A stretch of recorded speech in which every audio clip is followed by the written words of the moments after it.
দুদিন আগেই মেহেদী হাসান মিরাজ বলেছিলেন জিম্বাবুয়ে সিরিজ কঠিন হবে। টাইগার অলরাউন্ডারে সে অনুমানের বাস্তব আভাস জিম্বাবুয়ে ক্রিকেট বোর্ড দিয়েছেন দল ঘোষণার মাধ্যমে। বাংলাদেশে দুটি টেস্ট খেলতে আসা রোডেশিয়ানরা 15 সদস্যের দল দিয়েছে, যেখানে বড় বড় কয়েকটি নাম। পরিবর্তন হয়েছে নেতৃত্বেও। পিঠের ইনজুরির কারণে মাঠের বাইরে ছিলেন দলটির অন্যতম তারকা শন উইলিয়ামস। তিনি ফিরবেন এই সিরিজে। সাদা পোশাকের ক্রিকেটের নেতৃত্ব দিয়ে ফিরছেন ক্রেগ আরভিন। দলে আছেন মাচাকাজ্জা, মুজারাবানির মতো তারকা। এ বছরের ফেব্রুয়ারিতে খেলা আয়ারল্যান্ডের সিরিজ থেকে 3টি পরিবর্তন এনেছে জিম্বাবুয়ে।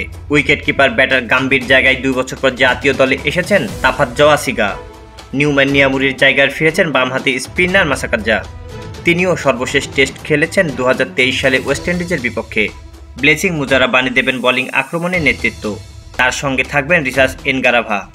দলে অভিষেক না হওয়া লেগ স্পিনার মাসেকেসা আছেন চমক হিসাবে। তবে সফরে নেই দেশটির তারকা অলরাউন্ডার সিকান্দার রাজা। 2020 সালের ফেব্রুয়ারির পর বাংলাদেশে টেস্ট খেলতে আসা জিম্বাবুয়ের প্রথম ম্যাচ 20 এপ্রিল সিলেট আন্তর্জাতিক ক্রিকেট স্টেডিয়ামে। তারপর চট্টগ্রামের দ্বিতীয় ও শেষ টেস্ট শুরু 28 এপ্রিল। চট্টগ্রামের বীরশ্রেষ্ঠ flight lieutenant Motiur Rahman cricket স্টেডিয়ামে বসবে সাদা পোশাকের মহারণ। বাংলাদেশ জিম্বাবুয়ে সর্বশেষ টেস্ট খেলেছে 2020 সালে। সেই টেস্টে ইনিংস ও 106 রানে জিতেছিল বাংলাদেশ। ডাবল সেঞ্চুরি করেছিলেন মুশফিকুর রহিম। জিম্বাবুয়ে বাংলাদেশে আসবে আগামী 15 এপ্রিল।